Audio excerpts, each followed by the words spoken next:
નમસ્કાર, vibes of ઇન્ડિયામાં આપનું સ્વાગત છે. આજે આપણી જોડે છે જયનારાયણ વ્યાસ સર. એમને કોઈ ઇન્ટ્રોડક્શનની જરૂર નથી, પણ તે છતાં જો એમના વિશે કોઈને ઓછી જાણકારી હોય તો તેઓ આઈઆઈટી મુંબઈથી અનુસ્નાતકની ડિગ્રી પ્રાપ્ત કરી છે, મેનેજમેન્ટની ડિગ્રી પ્રાપ્ત કરી છે. તેઓ લો ગ્રેજ્યુએટ પણ છે, માજી મંત્રી રહી ચૂક્યા છે નર્મદા અને હેલ્થ એન્ડ ફેમિલી વેલફેરના. ભાજપમાં હતા. 2022માં તેઓ કોંગ્રેસમાં જોડાયા. આજે દીપેલ ત્રિવેદી અને હું નંદિની એમની જોડે ચર્ચા કરીશું ઇલેક્શન વિશે અને નર્મદા પ્રોજેક્ટ વિશે. સ્વાગત છે જયનારાયણભાઈ જી આપનું. ધન્યવાદ. પહેલો પ્રશ્ન એ છે કે આટલા વર્ષો પછી ભાજપ કેમ છોડ્યું આપે? બહુ સરસ પ્રશ્ન આપે કર્યો છે. સ્વાભાવિક રીતે કોઈને પણ એ પ્રશ્ન થાય. જો મેં એવા સમયે ભાજપ છોડ્યું છે જ્યારે કોઈ એમ કહી શકે એમ નથી કે મને કશું લેવા માટે મેં ભાજપ છોડ્યો છે. At the age of 75 I was also very clear કે મારે લખવા વાંચવામાં સમય ગાળવો છે અને 75 વર્ષે ટિકિટ શોધવા જવું એ યોગ્ય પણ નથી. પણ ભારતીય જનતા પાર્ટી, જે ભારતીય જનતા પાર્ટીને હું ઓળખતો હતો અને જે ભારતીય જનતા પાર્ટીમાં હું જોડાયો હતો, એ ભારતીય જનતા પાર્ટી જ ના રહી. એમાં જે સત્વ હતું, એમાં જે, જો કોઈ એમ કહેતો હોય કે ગેરરીતિઓ નથી ચાલતી, તો હું તો સરકારમાં પહેલાં બ્યુરોક્રેટ તરીકે પણ લગભગ 1.5 દાયકો 4 મુખ્યમંત્રીઓ સાથે સીધું કામ કરી ચૂક્યો છું. વધતે ઓછે અંશે ક્યાંક ને ક્યાંક તો there is always something which may not be absolutely okay. Corruption પહેલાં પણ હશે, પણ ધીરે ધીરે ધીરે ધીરે 2001 પછી કરપ્શન વધવા માંડ્યું. ભારતીય જનતા પાર્ટીની પસંદગીની જે પ્રથા હતી કે સમાજના જુદા જુદા સ્તરમાં સારા માણસો હોય એમને શોધીને, દાખલા તરીકે અમને એક સાથે કોને લાવ્યા, હું, દિલીપ પરીખ જે ચેમ્બરના પૂર્વ પ્રમુખ હતા, રાજપીપળાના મહારાણી સાહેબ, પછી પીવી ભટ્ટ સાહેબ આઈએસ અધિકારી હતા, કીર્તિ દવે જે ઇન્ટરનેશનલી રિનાઉન્ડ આર્બિટ્રેટર, આવા લોકોને ભારતીય જનતા પાર્ટીએ શોધીને પોતાનામાં ઇન્ડ્યુસ કર્યા હતા. નહીં કે કોંગ્રેસમાંથી ગમે તેને જેને આવવું હોય તેને લઈને. એટલે એ એક ગાળો હતો કે જ્યારે એક ગજાના માણસો ગૃહમાં હતા બંને બાજુ.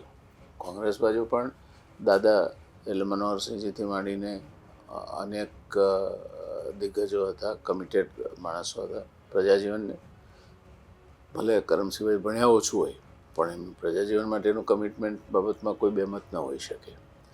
અને આ બાજુ પણ મિક્સ હતો, અનુભવ હતો કે કેશુભાઈ, અશોક ભટ્ટ, સુરેશ મહેતા, કાશીરામ રાણા, અને બીજી બાજુ નવી ભરતીના માણસો પણ હતા. દિલીપ પરીખ હતા, હરદત્તસિંહ જાડેજા હતા, હું હતો. એટલે આ બધામાં આમ જે વિધાનસભાઓ મેં જોઈ હતી અધિકારી દીર્ઘામાં બેસીને, એ જ રીતે વિધાનસભા ચાલતી હતી. એકબીજા માટેની આમન્ય, એકબીજા સાથે જરાય બહાર નીકળો ગૃહની બહાર તો એને લાગે નહીં કે કોઈને વૈમનસ્ય છે. દાખલા તરીકે લગભગ અમે એક જ વિધાનસભામાં દાખલ થયા, હું ને શક્તિસિંહભાઈ જે અત્યારે અમારા પીસીસીના પ્રમુખ છે. અમે એ વખતથી મિત્રો છીએ. પક્ષ જોઈને મૈત્રી નહોતી થતી. મારા રોલ મોડેલ સનત મહેતા હતા, એ હું આજે પણ કહું છું, મને એમાં જરાય હેઝિટેશન નથી. દિનેશભાઈ શાહ, એ જ રીતે આ બાજુ મકરંદ દેસાઈ. તો એક પરસ્પર એકબીજા માટેનું માન હતું, તુતાની વાત નહોતી, કરપ્શન હતું નહીં.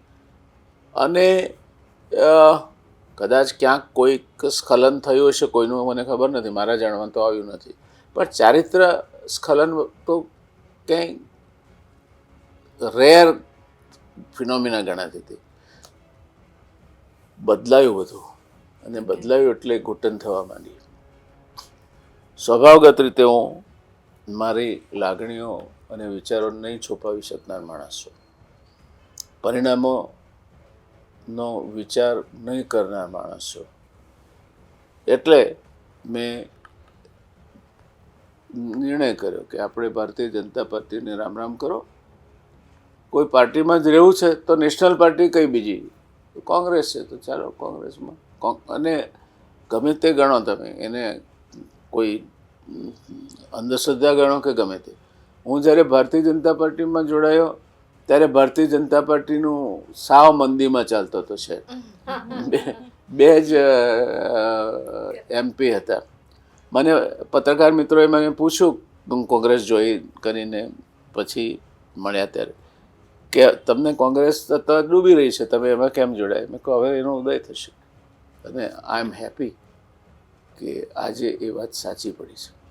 આજે ગુજરાતમાં પણ શક્તિસિંહજીના નેતૃત્વ હેઠળ અને રાષ્ટ્રીય કક્ષાએ પણ રાહુલજી અને ખરગેજી, સોનિયાજી, પ્રિયંકાજીના નેતૃત્વ હેઠળ હવે આજની તારીખમાં એ રહ્યું નથી કે કોણ વડાપ્રધાન બનશે. એક સમય એવો હતો કે નરેન્દ્રભાઈ પછી કોણ, ઉત્તરાધિકારી કોણ, એ પૂછતા હતા. આજે 1 ડઝન ઉત્તરાધિકારી આ દેશમાં ટકોરો મારીએ તો અવાજ આવે એવા છે. એ છેલ્લા 1 વર્ષનું ડેવલપમેન્ટ છે. એટલે somehow you may call it a sixth sense, you may call it a coincidence, whatever it is. પણ ઈશ્વરની કૃપા રહી કે મેં ભાજપ છોડી, પછી ભાજપનું ડૂબવા માંડ્યું અને કોંગ્રેસની તરતી થઈ. આઈ એમ હેપી અબાઉટ ઇટ. જયનારાયણભાઈ, આપ ભાજપ સાથે કેટલા વર્ષો સુધી સંકળાયેલા 32 રહ્યા? વર્ષ.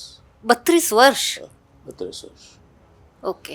પછી ટિપિંગ પોઈન્ટ એટલે એ એક કઈ એવી ઘટના કે એવી કોઈ ઘટનાઓનો સિલસિલો કે આપે વિચાર્યું કે હવે છેડો? ઘટનાઓનો સિલસિલો. ઉત્તરોત્તર નબળા માણસો આવતા ગયા, ઉત્તરોત્તર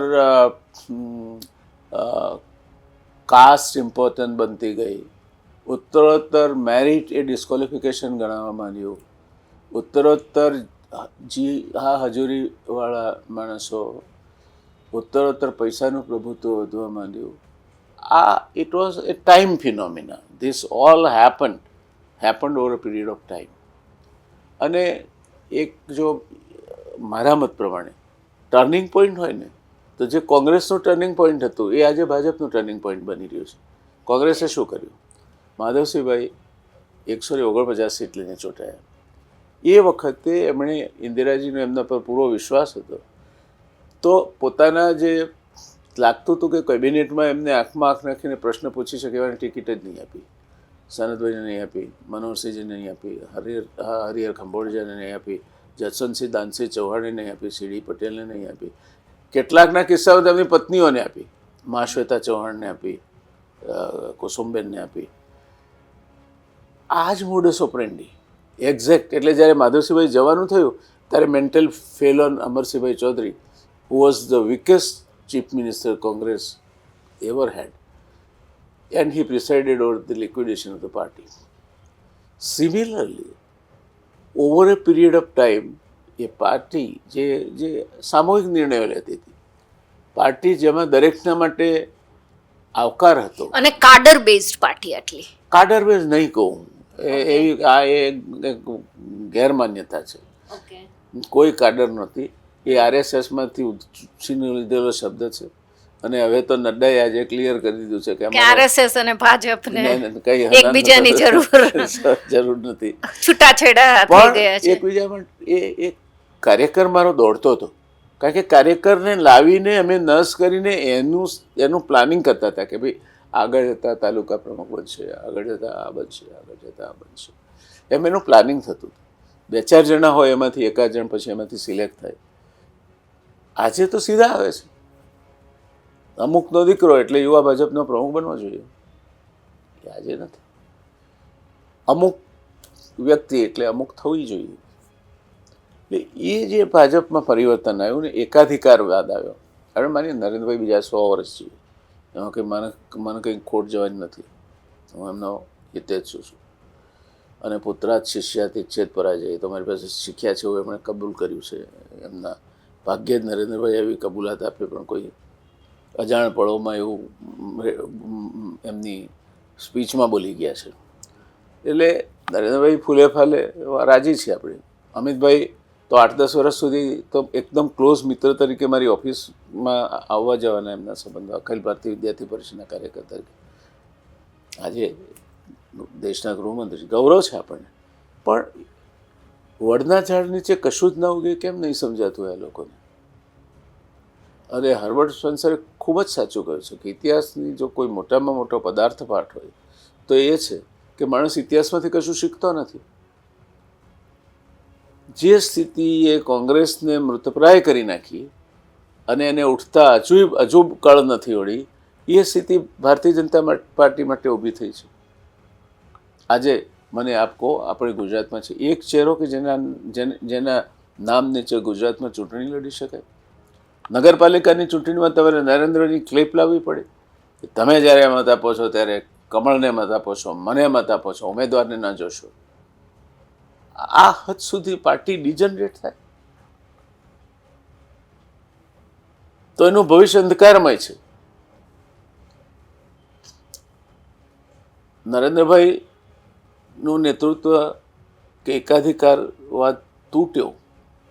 એકાધિકારવાદના ફાયદા હોય છે કે જે શરૂઆતમાં પેનિસિલિનની માફક એ ઝડપથી પરિણામો આપે છે. પેનિસિલિનના બદલે અત્યારે તો એડવાન્સ બધા ડ્રગ્સ આવી ગયા છે, પણ ઝડપથી પરિણામ આપે છે. પણ ઇમ્યુનિટી પણ ઝડપથી આવે છે, પછી એ દવા કામ નથી કરતી. એમ નરેન્દ્રભાઈના એકાધિકારવાદના કારણે આ પાર્ટીમાં આજે એવી પરિસ્થિતિ છે કે કેન્દ્ર કક્ષાએ કોઈ એક્સેપ્ટેબલ લીડર નથી કે જેને તમે એમ કહો કે આ પ્રધાનપદ માટેનો ઉમેદવાર છે. હા, ભાજપ બહાર ઊભા થઈ ગયા છે. અને ભારતીય જનતા પાર્ટીમાં આજે આ રાજ્યમાં મને આપ એક નામ આપો કે જેને તમે મુખ્યમંત્રી તરીકે પ્રોજેક્ટ કરીને એના નામે ચૂંટણી લડી શકો. એક નામ આપો મને. CR પાટીલ. અચ્છા, એમને આપ રાજ્ય કક્ષાના નેતા ગણો છો? ના, હું નામ આપે કીધું એટલે. ભાઈ સારા માણસ છે. અને મારા પહેલા બોસ લલિત દલાલ હતા, the last ICS chief secretary of the state. એણે મને એક વાક્ય કહ્યું હતું એક વખતે, એમાં મારા મગજમાં ચોંટી ગયું છે કે to be a gentleman is a disqualification for an administrator. એટલે CR પાટીલ સારા માણસ છે. પણ મુખ્યમંત્રી તરીકે હવે ગુજરાતમાં બનવું હોય મુખ્યમંત્રી તો ગુજરાતે મેરિટ ખોઈ બેઠું છે. હવે ગુજરાતમાં પટેલ જોઈએ, OBC જોઈએ, આવા મુખ્યમંત્રી જોઈએ. એટલે જો આપનો નાતો તો 32 વર્ષ એટલે ખૂબ લાંબો ગાળો કહેવાય. અને આપ ઉત્તર ગુજરાતના છો, નરેન્દ્રભાઈ પણ ઉત્તર ગુજરાતના છે. નરેન્દ્રભાઈ ભારતના છે. કારણ ઘરેથી તો ભાગી ગયા હતા. જો ઉત્તર ગુજરાતના હોત તો જશોમતીબેન અત્યારે એમની સાથે હોત. અસૌ જશોમતીબેન કહેવાત હોત અને પ્રાણ પ્રતિષ્ઠામાં સાથે બેઠા હોત બાજુમાં, જમણી બાજુ. પણ વડનગર માટે નરેન્દ્રભાઈને લાગણી, કોઈ માણસ પ્લેનમાં જન્મે એટલે પ્લેનનો નાગરિક થઈ જાય. ધારો માની લો કોઈ ઘણી બધી પ્રસૂતિઓ થાય છે, પ્લેનમાં થાય છે, તો એને એટલે શું ગણવું એનું? એ ઇક્વેડોર પરથી ઉડતો હોય તો ઇક્વેડોરનો નાગરિક થઈ જાય. જન્મ્યા વડનગરમાં, પછી એમણે જ કહ્યું છે કે પછી એમને નહીં ફાવ્યું, ઘર છોડી જાય, 7 વર્ષે તો જતા રહે. અને 7 વર્ષે અને એવું એટલે 7 કે 17. નરેન્દ્રભાઈની બાબતમાં આંકડાઓની બાબતમાં બહુ કાળજી નથી એટલા માટે રાખતો કે એમના આંકડા ફરતા રહે છે, એટલે આપણા ફરતા રહે તો કંઈ વાંધો નહીં. એટલે એ ત્યાં જન્મ્યા, ઘર છોડીને જતા, તો લગ્ન શું કરે આપણે કર્યા છે, એમનો વ્યક્તિગત પ્રશ્ન છે. I cannot comment on that and I shall not comment on that. પણ એ એક દેશના વડાપ્રધાન તરીકે જ્હોન મેજરનો વાંક શું હતો? કોવિડના પ્રતિબંધો અમલમાં હતા અને એના ઘરે ડિનરમાં એક માણસ વધારે હતો. And he had to resign. Boris Johnson, sorry, John major નહીં, બોરિસ જોન્સન. અને એક માણસ વધારે હતો. He had to resign. એટલે અત્યારે આપણે ગમે તે પક્ષ જોઈએ એકાઉન્ટેબિલિટી રહી છે. ના, અકાઉન્ટેબિલિટી નથી રહી, પક્ષમાં નથી રહી, એનો વાંધો નહીં, બ્યુરોક્રેસીમાં નથી રહી. પણ એ વાત સાથે આપ સમજો કે અત્યારે ગુજરાતમાં જી આપણી પાસે રાજકારણીઓ આપે જ જે કહ્યું એમ કે કોઈ નરેન્દ્રભાઈની જગ્યા ચીફ મિનિસ્ટર તરીકે બી લઈ શકે એવા રહ્યા ના. નથી, તો આપ એ વાત સાથે સંમત છો કે આજનું ગુજરાત એ બ્યુરોક્રેટ્સ ચલાવે છે? હકીકત છે. જો બ્યુરોક્રેટ ના ચલાવતા હોય તો તમે એ કામ સાવરણીથી આપણે ઘરમાં કચરો કાઢીએ એ રીતે આખી મિનિસ્ટ્રીને ઘર ભેગી કરી શકો? તો તમે કેમ થઈ જાય? ગુજરાતમાં બીજા દિવસે લો એન્ડ ઓર્ડર રહે જ નહીં. પણ ના, એ પેલા લોકો રિડન્ડન્ટ હતા કે મુખ્યમંત્રીથી માંડીને આખું મંત્રીમંડળ ઘર ભેગું થઈ શકે ગુજરાતમાં. કૈલાસનાથનને કરી શકો, 11મું એક્સટેન્શન આપ્યું ને કોણ ચલાવે છે? કહો. આ રાજ્યમાં કૈલાસનાથન અગત્યના છે. 11 વાર એક્સટેન્શન આપ્યાનો Guinness book of world record એમણે સ્થાપ્યો છે. હાલાકી ડોન બ્રેડમેને એવું કહ્યું છે કે one should quit when people ask you why rather than when. હવે લોકો કૈલાસનાથનને વેન પૂછવા માંડ્યા છે. શું થતું હશે એમના જુનિયરોનું? આ તો આમ તો આયરન ક્લેડ કેડર છે. તો જે ચીફ સેક્રેટરી થતા હશે એ જ્યારે કૈલાસનાથન ચીફ સેક્રેટરી સમકક્ષ હશે, મને યાદ નથી આ રાજ્યના ચીફ સેક્રેટરી કૈલાસનાથન નહીં બન્યા, મુખ્યમંત્રી સમકક્ષ બની શક્યા, કદાચ મુખ્યમંત્રીથી ઉપર બની શક્યા, પણ મુખ્ય સચિવ નહીં બની શક્યા. હવે જેનામાં મુખ્ય સચિવ બનવાની લાયકાત નહોતી એ માણસ ગુજરાતનું રાજ્ય ચલાવે છે. અને 11 વખત તારે એક્સટેન્શન આપવાના છે એટલે શું આઈએસ કેડરમાં નખો થયું છે? બીજી ટેલેન્ટ જ નથી તમને? કાં તો એવા મૂર્ખાઓ અને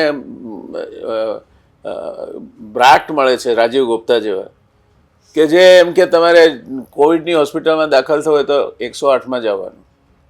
પરિણામે 108નો કોલ વેઇટિંગ પીરિયડ 4 દિવસનો થઈ જાય, which is emergency management services, જેનો average response time is 15 minutes. Accident થયો માણસ 4 દિવસ રાહ જુએ? રાજીવ ગુપ્તા સાહેબ એમ્બ્યુલન્સ મોકલશે નહીં. પણ રાજીવ ગુપ્તાના નામે તો અનેક પરાક્રમો નોંધાયેલા છે.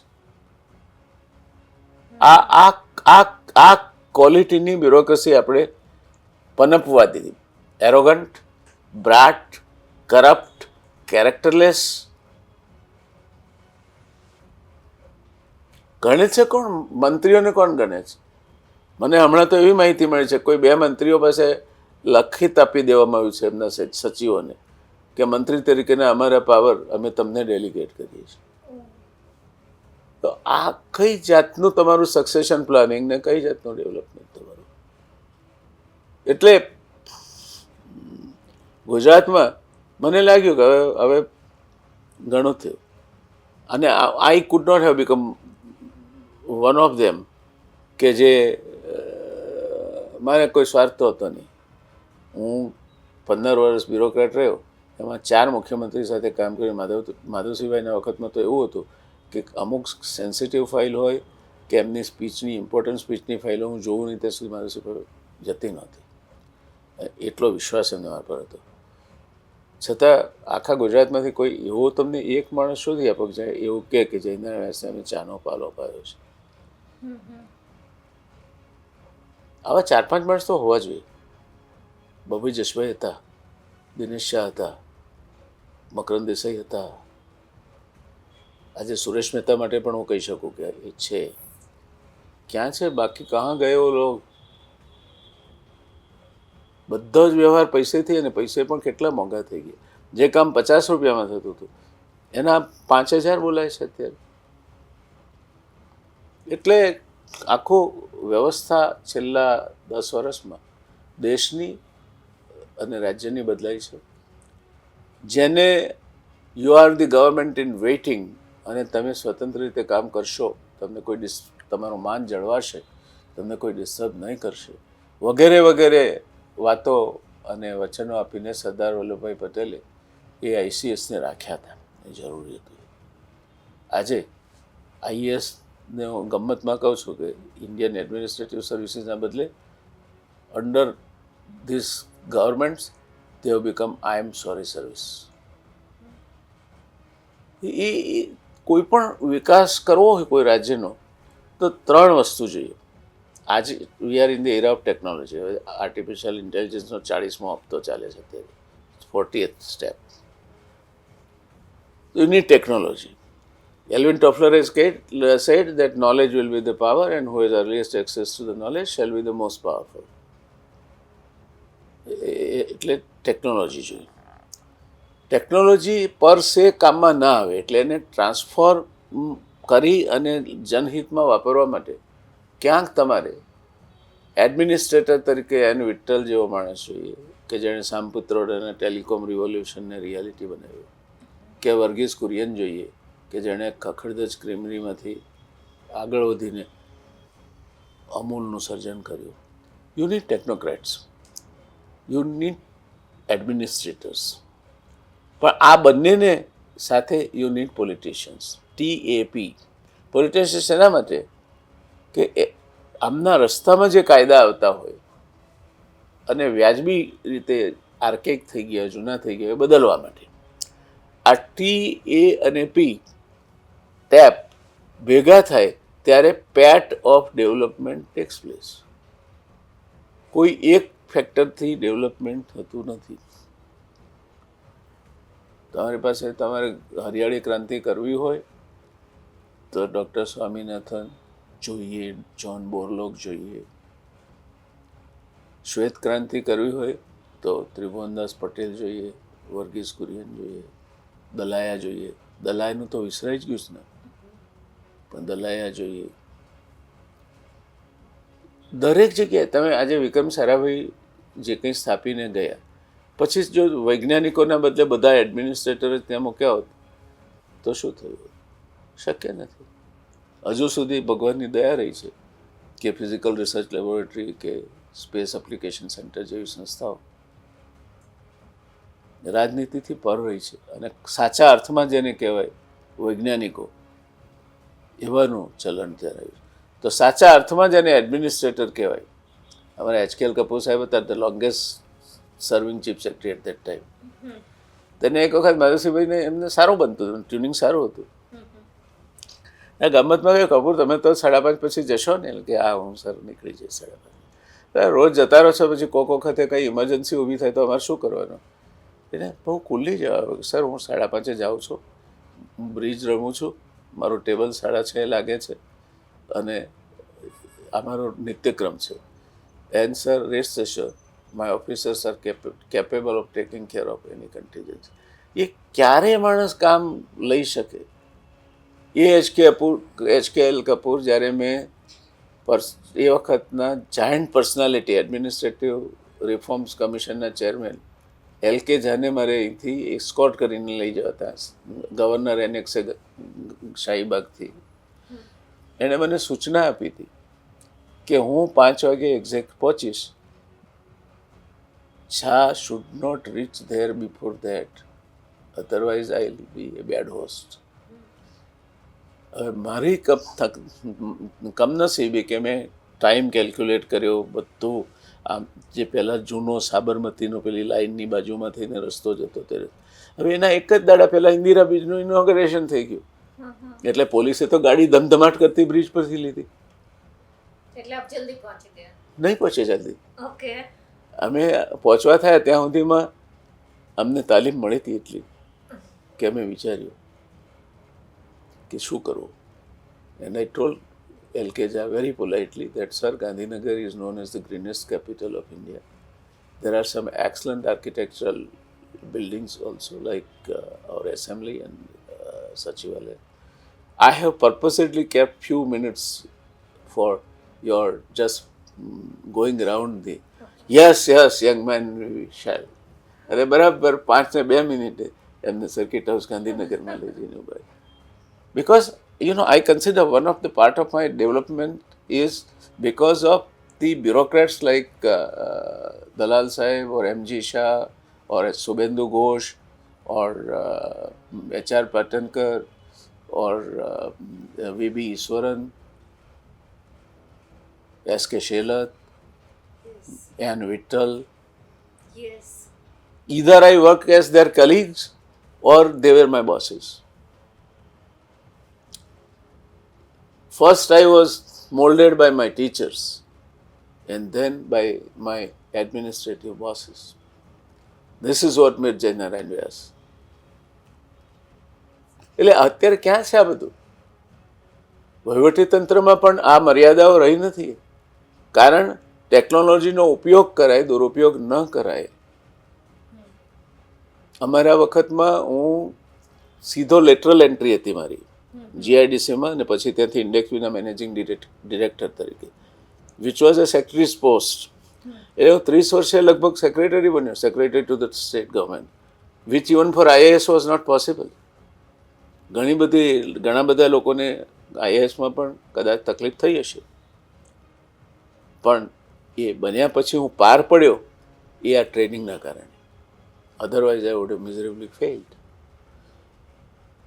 તો એ આજે જે succession planning, in situ training એ નથી થતું. નથી એટલા માટે નથી થતું કે સિનિયર્સ આર ઇનકોમ્પિટન્ટ, પણ ટેકનોલોજીનો લાભ લઈ અને જ્યારે ચીફ મિનિસ્ટર સીધો આસિસ્ટન્ટ કલેક્ટર સાથે વાત કરે ત્યારે હેરાર્કિયલ બોન્ડ તૂટી જાય, ન કરાય. ચીફ એમણે વાત કરવી હોય તો પણ ચીફ સેક્રેટરીને જ કરવી જોઈએ, નોટ ઇવન કલેક્ટર. હવે તો મુખ્યમંત્રીઓ બ્રાન્ચમાં ચિઠ્ઠીઓ મોકલે છે સેક્શન ઓફિસરને, ડિપ્ટી સેક્રેટરી પાસેથી મળે તમને. This is not proper. એટલે શતમુખ વિનિપત થયું છે. એક બાજુથી થયો હોય તો આપણે સમજી શકીએ, અને 2001 પછી તો ભયંકર ધોવાણ થયું છે. વ્યાસ સાહેબ, આપે ટેકનોક્રેટની વાત કરી, પોલિટિશિયનની વાત કરી, આપ બંને છો. તમારે જો એક લાઇનમાં જવાબ આપવાનો હોય તો શું કારણ છે કે ભાજપે તમારી સેવાઓનો લાભ જેટલો જોઈએ એટલો નહીં લીધો, તમારી એક્સપર્ટીઝનો લાભો નહીં લીધો? એક ગુજરાતીમાં પંક્તિઓ છે કે સિંહણ કેરું દૂધ હોય તે સિંહણ સૂતને ચરે, મત્સ્ય ભોગી બગલો મુક્તા ફળ દેખી ચંચુના ભરે જીવ તું સિદ્ધને ચિંતા કરે, કૃષ્ણને કરવું હોય તે કરે. આમાં એનો જવાબ આવી જાય. એક જવાબ. બીજો જવાબ, હું કોઈ મોટી કોમમાંથી નથી, એનો બીજો જવાબ. અને ત્રીજો જવાબ એ એમની જે 2000 પછીનું જે રાજ આવ્યું એની સાથે તાલમેલ મેળવવાની એમની રીતે મારી કોઈ તૈયારી નહોતી. તમને લાગે છે કે કોંગ્રેસ આ વખતે ભાજપની હેટ્રિક પર બ્રેક લગાવી શકશે લોકસભા ઇલેક્શનમાં ગુજરાતમાં? જો ભાજપ પાસે 4 એમ છે, એમાંનો એક પણ ફેલ ગયો તો નહીં થઈ શકે. ભાજપ પાસે એમ એટલે મની છે, bag full of money, electoral બોન્ડને પુરવાર કર્યું છે. બીજો એમ એટલે એમની મેનપાવર. આજની તારીખમાં પણ કોંગ્રેસ કરતાં એમની કેડર પ્રમાણમાં ઠીક active, not as active as razor sharp as it use to be once upon time. ત્રીજો એમ એટલે મશીનરી, સરકારી તંત્ર, કોન્સ્ટેબલથી માંડીને બધા જ આગળ સુધીના. એટલે હું ખાલી પોલીસ ખાતું એકલું નથી કહેતો, બધા જ ખાતાઓ ભારતીય જનતા પાર્ટીના કાર્યકર હોય એ રીતે કામ કરે છે. અને ચોથો એમ એટલે મશીન મહારાજ. આ 4 એમ લઈને મેદાનમાં પડેલ પાર્ટી આજે વળખા મારે છે. એ જ બતાવે છે કે એમણે હવે હિમાળો ગાળવા જતા રહેવું જોઈએ. જયનારાયણભાઈ, આપનું કોન્ટ્રીબ્યુશન ગુજરાતના વિકાસમાં ખૂબ જ અમૂલ્ય રહ્યું છે, જેમાં આપણે નર્મદાની વાત તો કહેવી જ પડે. પણ એ પહેલાં આપની પાસેથી જાણવું છે કે આજે બધે કે ગુજરાતમાં વિકાસ છે, આપને વિકાસ દેખાય છે? દેખાય છે તો ક્યાં દેખાય છે, અને નથી દેખાતો તો શું કામ નથી દેખાતો? જો વિકાસના 2 પ્રકાર હોય છે. એક જેને આપણે આપમેળે થતો વિકાસ નહીં છે. વિકાસ એ આપમેળે થતી પ્રક્રિયા છે. બાળક જન્મે ત્યાંથી મરે ત્યાં સુધી એનો વિકાસ તો થાય જ છે. અને બીજો વિકાસ એ કસરત કરીને મજબૂત શરીરનો બાળક બને તેને વિકાસ કહેવાય. એની બુદ્ધિ વિકસે. કેટલોક વિકાસ ગુજરાતમાં થાય કારણ કે એ આપોઆપ થયેલો વિકાસ છે. સરકાર કોઈ ના હોત અને લૂંટફાટ ના ચાલતી હોત તો એ વિકાસ થાય. જેમ કે ભાજપ સૌપ્રથમ 1995 માં પાવરમાં આવી હા. આપબેડે, એની હા. પહેલા પણ જનરલ મોટરનો પ્લાન્ટ આલોલમાં હતો જ. એ પ્લાન્ટને ભૂલી જઈએ આપણે. Let us not talk about big industries. Gujarat industrially 8મા નંબરે હતું જ્યારે ગુજરાત અલગ રાજ્ય બન્યું ત્યારે. એ 8મા નંબરથી બીજા નંબરે 1990માં આવ્યું અને ઇવેન્ચ્યુઅલી પહેલા નંબરે હું કહીશ during the tenure of Chimanbhai Patel. તો એ સમયગાળો એના પ્રેશિયસ 15 years ઔદ્યોગિક નીતિ ઘડવામાં, એના અમલીકરણમાં અને ઉદ્યોગોને અહીંયા ખેંચી લાવવામાં, એનું નેતૃત્વ કરવામાં મુખ્યમંત્રીશ્રીના માર્ગદર્શન નીચે મારો ફાળો હતો. એટલે હું એને મારે ફાળો હતો એમ નહીં કહું, કંઈ મારે કંઈ એવો યશ ગાંઠે નથી વાંધો. હું ઇન્વોલ્વ હતો એવું કહીશું રાધર. હું એક નોકર તરીકે ઇન્વોલ્વ હતો એમાં, નોકરશાહ તરીકે. અરે એ ગુજરાતના નાના અને માઇક્રો ઇન્ડસ્ટ્રીઝના કારણે થયેલો વિકાસ છે. દાખલા તરીકે રિલાયન્સ અહીંયા શરૂ થયું નરોડામાં, કુલ 3,68,000ની મૂડીમાં ચાલુ થયું. નિરમા 30,000માં ચાલુ થયું. ટોરેન્ટ અને કેડિલા 1 લાખથી ઓછી મૂડીમાં ચાલુ થયા. માઇક્રો ઇન્ડસ્ટ્રી તરીકે મૂવ ચાલુ થયું, રસના ચાલુ થયું, વાડીલાલ ઇન્ડસ્ટ્રી ચાલુ થયું. વાડીલાલ આપણે પહેલાં તો વાડીલાલ સોડા ફાઉન્ટર હતું ને પછી એમાંથી વાડીલાલ આઈસ્ક્રીમ આવ્યો ને વાડીલાલ આઈસ્ક્રીમે not only it emerge as an industry.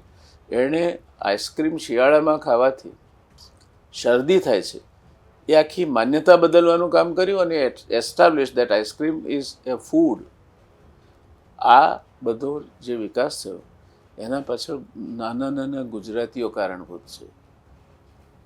કોઈ મોટા ઉદ્યોગો આપણા ત્યાં હતા નહીં. એ હાલોલનો આ પ્લાન્ટ કહો છો એ 85 પછી આવેલી ઘટના છે. ત્યાર સુધી ગુજરાત ગજુ કાઢીને ધમધમાટ ચાલી રહ્યું હતું. અત્યારે એસએમઈઝનું શું હાલત છે આખા ગુજરાતમાં? દેશમાં સત્યાનાશ નીકળી ગયું છે, એમ ગુજરાતમાં નીકળી ગયું છે. અને જો એસએમઈ તમારી સાથે નહીં હોય, એમણે શું કર્યું કે મધ્યમ એટલે સ્મોલ સ્કેલ ઇન્ડસ્ટ્રી છે એ પુરવાર કરવા સ્મોલ સ્કેલ ઇન્ડસ્ટ્રીની પહેલાં મશીન સાથે જોડાયેલી વ્યાખ્યા હતી કે મશીનરી, મારા વખતમાં 15 લાખ મશીનરીમાં રોકાણ હોય તો એ સ્મોલ સ્કેલ ઇન્ડસ્ટ્રી ગણાતી. 15 લાખથી વધુ ના જોઈએ. એ વધારીને કદાચ 35 લાખ કરી શકાય હોત. એના બદલે એમણે ટર્નઓવર સાથે જોડ્યું. 200 કરોડનું ટર્નઓવર સ્મોલ સ્કેલ ઇન્ડસ્ટ્રી કે કયો સ્મોલ સ્કેલ ઇન્ડસ્ટ્રી 200 કરોડનું ટર્નઓવર ધરાવે છે? આજે ક્રાઉન ટીવી હતું, એના તમે સાક્ષી છો, એ આવ્યું ને ગયું, એ જે હોય પણ crown TV made its mark. It was a small scale unit. Balkrishna pen in Umargam made its mark. It was a small scale unit. Wilson Pen. It was a small scale unit. અમદાવાદમાં 2-stroke એન્જિન લગાડી અને governor સાહેબને એમનું જૂનું residence તો અહીં હતું શાહીબાગ, એમના એ મહેલમાંથી એમના ગાર્ડનમાં એ 3 પૈડાવાળી સાયકલને પેલું ફિટ કરી અને ફેરવ્યા હતા. એ માણસ એ હ્યુમા મોટર્સવાળો ભાઈ, આપણે કારંજમાં હ્યુમા મોટર્સ છે એનો માલિક. એને એ વખતે કિર્લોસ્કર 10 લાખ રૂપિયા રોયલ્ટી આપીને ખરીદી લેવા માગતો હતો. પણ અમારા એન્ટરપ્રિનરશિપ ડેવલપમેન્ટવાળા એના પડખે ચડી ગયા કે તું જ કેમ કિર્લોસ્કર ના બને.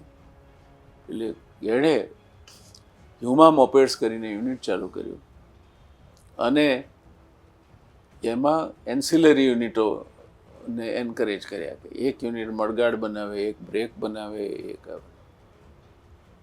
અને ઇટ ફેલ્ડ.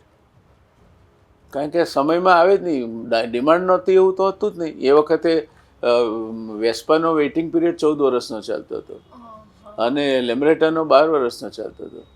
ગિરનાર સ્કૂટર એની જ્યારે પહેલા દિવસે બુકિંગ ચાલુ થયું ત્યારે ઓર્ડર બુક 5 વર્ષ માટે ફૂલ થઈ ગઈ હતી, but it failed because it could not deliver.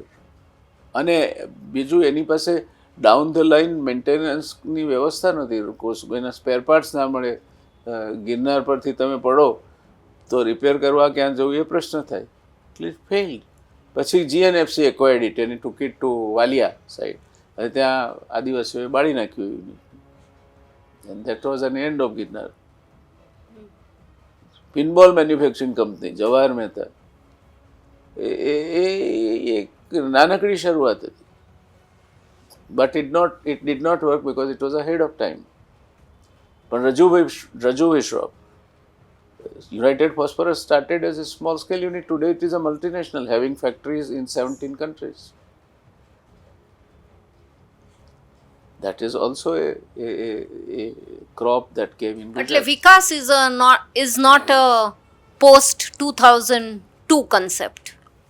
એ કોઈ વિકાસ તો આપણા બાપદાદા જન્મ્યા ત્યારથી થતો જ આવ્યો છે, અને કોઈના નામ હાથે એને જોડવો કે કોઈ એરા હાથે જોડવો એ મૂર્ખતા છે. હા, એ ખરું કે સરકાર જો તમારી સાથે સરળતાથી વર્તે, નડે નહીં તમને, તો એન્ટરપ્રનર કામ તો કરવા તૈયાર છે અને કામ તો કરવું છે, કરશે. આ મારો અનુભવ છે. અને અમે નડતા નહોતા, એટલે એ સમયમાં 8મા નંબરેથી બીજા નંબરે આવવું એ કંઈ નાની વાત નથી. અને I was fortunate to be the witness of that era for as much as 15 years. એટલે ગુજરાતનો જે વિકાસ થયો બે કારણથી થયો. પહેલું તો જ્યારે ગુજરાત બન્યું ત્યારે ઇટ વોઝ એસ્પાયરિંગ કે મુંબઈ આપણામાં પડશે. એ નહીં થયું એટલે એને આઘાત લાગ્યો, અને એ આઘાતમાંથી બદલાની ભાવના રૂપે કે હવે બતાડી આપીએ આપણે મુંબઈ કરતાં પણ વધારે વિકાસ કરીએ. એણે મુંબઈમાં વસતા ગુજરાતીઓને ગુજરાતમાં આવવા કરશે, અને એ વખતે આમચી મુંબઈની જે આખી તોફાન થયું એના કારણે એ લોકો મુંબઈમાં રહે પણ ઉદ્યોગ ગુજરાતમાં કરે, એટલે ઉમરગામ, વાપી, નવસારી સુધી વિકસ્યા. ત્યાં બ્રોડગેજ રેલવે લાઇન હતી, રોડ નેટવર્ક હતું, દમણગંગાનું વિપુલ પાણી હતું, અને નજદીક ખાડીઓ હતી દરિયાની, એટલે એ વખતે તો કોઈ એફ્લુઅન્ટ ડિસ્પોઝલના લો નહોતા. So it started growing. એ પછી સુરતનો વારો આવ્યો. આજે સુરત 38 કિલોમીટર કપડું દર મિનિટે બનાવે છે. દુનિયાના સૌથી વધારે નીટિંગ મશીન સુરતમાં છે. દુનિયામાં વેચાતા 12 હીરામાંથી 11 હીરા સુરતમાંથી પસાર થાય છે. પણ ટેક્સટાઇલ મશીનરી બનાવવાની સુરતમાં હિમસને શરૂ કરી, હવે આપણે ભૂલી ગયા છીએ. એટલે ત્યાંથી પછી આગળ વધ્યા તો અંકલેશ્વર આવ્યું, પછી પાનોલી આવ્યું, કેમિકલ એસ્ટેટ. આજે અંકલેશ્વરમાં કેટલા લીડિંગ મલ્ટીનેશનલના યુનિટ છે અંકલેશ્વર પનાલીમાં. સો ધી ઇન્ડસ્ટ્રી, આજે પ્રિસિઝન બેરિંગ્સ વડોદરામાં આવ્યું, માણેજામાં. It was a German collaboration unit.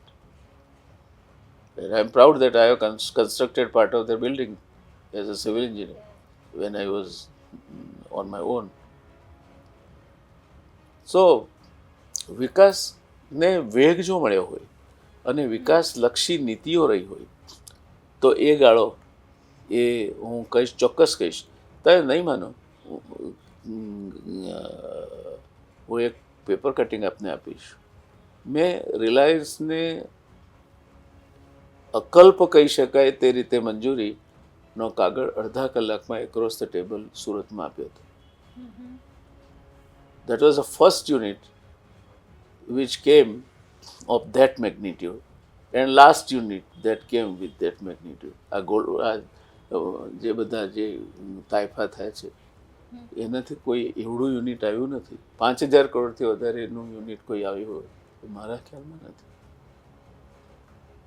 અમે સામેથી જતા, મુખ્યમંત્રીઓ આવતા, અને કેવા મજાના પ્રસંગો બને કે કલકત્તામાં પાર્ક હોટેલમાં મારું ફંક્શન ચાલતું હોય અને લાઇટ જતી રહે, અને માધવસિંહભાઈનું ભાષણના બરાબર વચ્ચેથી જતી રહે. એમનું ભાષણ અટકે, 10 મિનિટ પછી ત્યાં જનરેટર પર મુકાઈને લાઇટ પાછી આવે. માધવસિંહભાઈ ઊભા થઈને માઇક પર પહેલી જ વાક્ય કે that is why we are telling you how you should, why you should be in Gujarat. Now this were the days. એ એક કોમરેડશીપ હતી. We were willing to work for each other. I could take decision about GIDC or GSFC. GSFC could take decision about GIIC and assure the entrepreneur. It was honor. We have finished all these institutions. It was a slogan, four wheels that geared the industrial growth in Gujarat. એટલે આ vibrant Gujarat કરીને મહિમા મંડિત થવાની કોઈ જરૂર નથી. Vibrant Gujarat to my knowledge has not help Gujarat at all.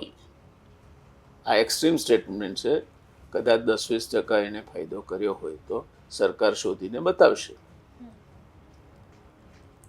સામેથી જતા કલકત્તા જઈએ, મુંબઈ જઈએ, દિલ્હી જઈએ, બેંગ્લોર જઈએ અને ઇન્ડસ્ટ્રીયલ એક્સટેન્શન બ્યુરોના મોડેલ પર સિક્કોમ હતું છતાં મહારાષ્ટ્રમાં ઉદ્યોગ મિત્ર સ્થપાયું હતું, ઉત્તર પ્રદેશમાં ઉદ્યોગ બંધુ સ્થપાયું, રાજસ્થાનમાં કંઈ ઉદ્યોગ સહાયક સ્થપાયું, ટીડકો હોવા છતાં તમિલનાડુમાં ઉદ્યોગ મિત્ર સ્થપાયું.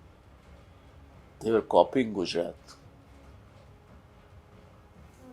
That how you can attract investment. NRI ઇન્વેસ્ટમેન્ટનો કન્સેપ્ટ કોણે આપ્યો? ગુજરાતે આપ્યો છે કન્સેપ્ટ.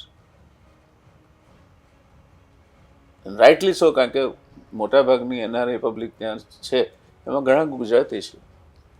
એમને જો રાઇટ એન્વાયરમેન્ટ મળે તો અહીં આવવું છે, કંઈ રોકાણ કરવું છે. રામા હોટેલ્સ કઈ રીતે આવી? જે અત્યારે તાજ હોટેલ છે સુરતમાં, part of Gujarati NRI Gujarati investment. Vyas સાહેબ, આપણે વિકાસની વાત કરી. Yes. તમે નર્મદા પ્રોજેક્ટ પણ વિકાસની પરિભાષામાં આવે છે. આવે. શું કારણ છે કે નોર્મલી એ ઇલેક્શન ઇશ્યુ રહ્યો છે, આ વખતે કેમ નહોતો? પ્રોજેક્ટ પતી ગયો છે એટલે પ્રોજેક્ટ પત્યો નથી, પહેલી વાત. અમારે તમને બીજી રીતે જ પૂછવું હતું એટલે પત્યો નથી. એટલા માટે નર્મદા પ્રોજેક્ટ છે એ જ્યાં સુધી સુપ્રીમ કોર્ટમાંથી ચુકાદો આવ્યો ને બહાર નીકળ્યો ત્યાં સુધી ગુજરાતનો પ્રોજેક્ટ હતો. It was A project which belong to all the parties. Nobody criticise Narmada. Narmada વિધાનસભામાં એડવર્સ ચર્ચા પણ ના થાય, એ જૂની એક મતે રિઝોલ્યુશન થાય, એ સ્થિતિ હતી. એટલે નર્મદા તો પછી સુપ્રીમ કોર્ટ બહાર આવ્યા પછી કોઈએ રોકી જ નથી. શું કેમ હજી સુધી પ્રોજેક્ટ પત્યો નથી? કારણ કે જમીન, કારણ કે મેધા પાટકરનો હંમેશા વાંક કાઢવામાં આવે છે. મેધા પાટકરનો કોઈ વાંક નથી. નર્મદા પ્રોજેક્ટને 9 મિલિયન એકર ફીટ પાણી મળ્યું છે ગુજરાત માટે. એમાં 8 મિલિયન એકર ફીટ પાણી સિંચાઈ માટે છે, 1 મિલિયન એકર ફીટ પીવાનું પાણી અને ઉદ્યોગો માટેનું પાણી છે.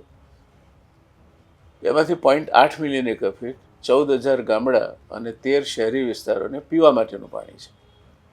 એ સારી રીતે થયું છે. એ જે મળવું, એટલે આજે ગુજરાતમાં દુષ્કાળની અસર નથી દેખાતી. એનું કારણ કે પીવાનું પાણી છે. પણ જયનારાયણભાઈ, સોરી ટુ ઇન્ટરપ્ટ, પણ આ જે પાણી ઘણી ઇન્ડસ્ટ્રીને મળે છે અને જે ખેડૂતોને નથી મળતું, એ તો અન્યાય કહેવાય ને? ના, બિલકુલ નહીં કહેવાય. હું આવું છું એટલા માટે નહીં કહેવાય કે ઇન્ડસ્ટ્રીને 0.2 મિલિયન એકર ફીટ પાણી મળ્યું છે. એલોટ થયું છે 0.24 મિલિયન એકર ફીટ. અને તે સબ્જેક્ટ ટુ કન્ડિશન કે જ્યારે 0.2 મિલિયન એકર ફીટ પાણી થાય, ઇન્ડસ્ટ્રી ખેંચતી થાય, ત્યારે બધાનું પાણી જે છે જે લેવલે ડ્રોલ છે એ લેવલે સ્થિર થઈ જશે. એટલે ઇન્ડસ્ટ્રીને મળ્યું છે, આ એક બીજું એક મીથ પ્રવર્તે છે, એવું નથી. ખેતીને નથી મળ્યું એનું કારણ છે, એનું કારણ આપણે છે. આ પાણી ડેમમાંથી નીકળ્યું તો 458 ફૂટ લાંબી મેઇન કેનાલ, 458 કિલોમીટર લાંબી મેઇન કેનાલ છે અને 40,000 ક્યુસેક ફ્લો એ વહન કરે છે. 6 બ્રાન્ચ કેનાલ છે. સૌથી મોટી સૌરાષ્ટ્ર બ્રાન્ચ કેનાલ છે જે 10,000 ક્યુસેક ફ્લો લઈ જાય છે. હવે આ મેઇન કેનાલોનો ને બધા કામો તો એમને વારસામાં મળ્યા હતા. એટલે આપણને ટ્રિબ્યુનલે 400 ફૂટ ઊંચો ડેમ અને 55 ફૂટના દરવાજા, 455 ફૂટ, વીજળી આપી 5 × 50 એટલે 250 મેગાવોટ કેનાલ હેડ પર અને 6 × 200 એટલે 1200 મેગાવોટ રિવરબેડ પાવર હાઉસ. આ 1450 મેગાવોટ વીજળીમાંથી 57% ભાગ મધ્યપ્રદેશનો, 27% મહારાષ્ટ્રનો અને 16% ગુજરાતનો. એ પણ બરાબર ચાલે છે. બાકી રહી જે કેનાલ પછી તમારે બ્રાન્ચ કેનાલ આવે, બ્રાન્ચ કેનાલ પછી સબ કેનાલ આવે અને એ પછી છેક ખેતર સુધી જાય તે વ્યવસ્થા માટે જમીન એક્વાયર કરવી પડે. બીજું, આ એવોર્ડની કેટલીક કન્ડિશન્સ છે. એવોર્ડની પહેલી કન્ડિશન છે કે પાણી ફ્લો ઇરિગેશનથી આપવાનું નથી. The water is to be given through volumetric distribution, માપીને આપવાનું છે. કેટલું આપવાનું છે કે 18 ઇંચ આપવાનું છે.